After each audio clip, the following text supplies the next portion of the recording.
Spoken English structure class 3 তে আপনাদের স্বাগতম।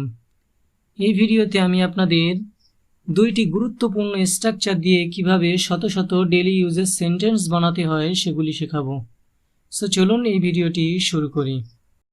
ফার্স্ট স্ট্রাকচারটি হলো ইউজ টু। এটির ব্যবহার হলো অতীতের অভ্যাসগত কাজ বোঝাতে, যেমন করতাম, যেতাম, খেলতাম, খেতাম ইত্যাদি। এই সেন্টেন্সটি যেভাবে গঠন করতে হবে তা হলো প্রথমে একটি সাবজেক্ট বসিয়ে তারপরে ইউজ টু বসাতে হবে এবং তারপরে ভার্বের প্রেজেন্ট ফর্ম বসিয়ে এক্সটেনশন বসিয়ে দিলেই সেন্টেন্সটি গঠন হয়ে যাবে। সো চলুন 10টি এক্সাম্পলের সাহায্যে আমরা এই স্ট্রাকচারটি বুঝে নিই।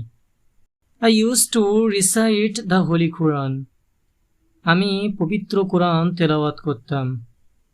আই ইউজ টু রিসাইট, আমি তেলাওয়াত করতাম, দ্য হোলি কোরআন, পবিত্র কোরআন। I use to recite the holy Quran, আমি পবিত্র কোরআন তেলাওয়াত করতাম। I use to read many story books. আমি অনেক গল্পের বই পড়তাম। আই ইউজ টু রিড, আমি পড়তাম, মেনি স্টোরি বুকস, অনেক গল্পের বই। I use to read many story books, আমি অনেক গল্পের বই পড়তাম।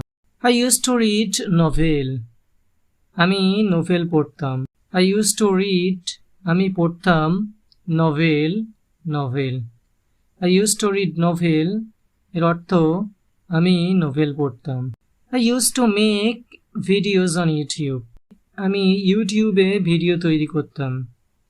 আই ইউজ টু মেক, আমি তৈরি করতাম, ভিডিওজ অন ইউটিউব, ইউটিউবে video. I use to make videos on YouTube, আমি ইউটিউবে ভিডিও তৈরি করতাম। I use to develop websites, আমি ওয়েবসাইট তৈরি করতাম। আই ইউজ টু ডেভেলপ, আমি তৈরি করতাম, website, website. I use to develop website, আমি ওয়েবসাইট তৈরি করতাম। I use to live in Saudi আরবিয়া, আমি সৌদি আরবিয়ায় বাস করতাম। আই ইউজ টু লিভ, আমি বাস করতাম, ইন সৌদি আরবিয়া, সৌদি আরবিয়ায়। I use to live in Dubai, আমি দুবাইতে বাস করতাম। আই ইউজ টু লিভ, আমি বাস করতাম, ইন দুবাই, দুবাইতে। I use to live in Dubai, আমি দুবাইতে বাস করতাম। I use to like vegetables, আমি শাকসবজি পছন্দ করতাম। আই ইউজ টু লাইক, আমি পছন্দ করতাম, ভেজিটেবলস, শাকসবজি। I use to take coffee at late night, আমি গভীর রাতে কফি খেতাম। I use to take coffee, আমি কফি খেতাম, অ্যাট লেট নাইট, গভীর রাতে। I use to take coffee at late night, আমি গভীর রাতে কফি খেতাম। I use to play football, আমি ফুটবল খেলতাম। আই ইউজ টু প্লে, আমি খেলতাম, football, football. I use to play football, আমি ফুটবল খেলতাম। I use to reading 8 hours in a day, আমি একদিনে 8 ঘন্টা পড়তে অভ্যস্ত।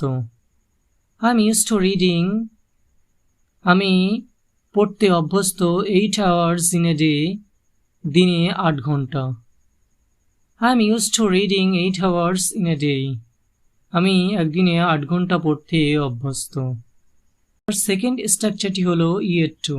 এটির ব্যবহার হয় বাক্যে এখনো কিছু করিনি বা করেনি কিন্তু ভবিষ্যতে করার সম্ভাবনা আছে এমন বোঝালে ইয়েট টু এর ব্যবহার হয়।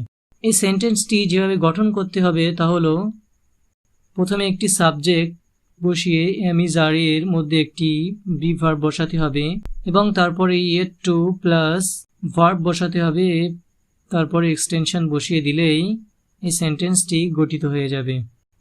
সো চলুন 10টি এক্সাম্পলের সাহায্যে এই স্ট্রাকচারটি বুঝে নিই। I am yet to give him money, আমি এখনও তাকে টাকা দেইনি। I am yet to give, আমি এখনও দেইনি, হিম মানি, তাকে টাকা। I am yet to give him money, আমি এখনও তাকে টাকা দেইনি। I am yet to read novel. আমি এখনো নোভেল পড়িনি। I am yet to read. আমি এখনো পড়িনি novel. I am yet to read novel. আমি এখনো নোবেল পড়িনি। He is yet to eat pizza. সে এখনো পিৎজা খায়নি। He is yet to eat. সে এখনো খায়নি pizza. He is yet to eat pizza. সে এখনো পিৎজা খায়নি। They are yet to reach to the market. তারা এখনো বাজারে পৌঁছায়নি। They are yet to reach. তারা এখনো পৌঁছায়নি to the market. বাজারে। They are yet to reach to the market. তারা এখনো বাজারে পৌঁছায়নি। I am yet to marry. আমি এখনো বিয়ে করিনি। I am yet to. আমি এখনো করিনি marry বিয়ে। I am yet to marry. আমি এখনো বিয়ে করিনি। He is yet to say prayer. সে এখনো নামাজ পড়িনি। He is yet to say. সে এখনো পড়িনি prayer নামাজ। He is yet to say prayer. সে এখনো নামাজ পড়িনি। I am yet to do the work. আমি এখনো কাজটি করিনি। I am yet to do. আমি এখনো করিনি the work কাজটি। I am yet to do the work.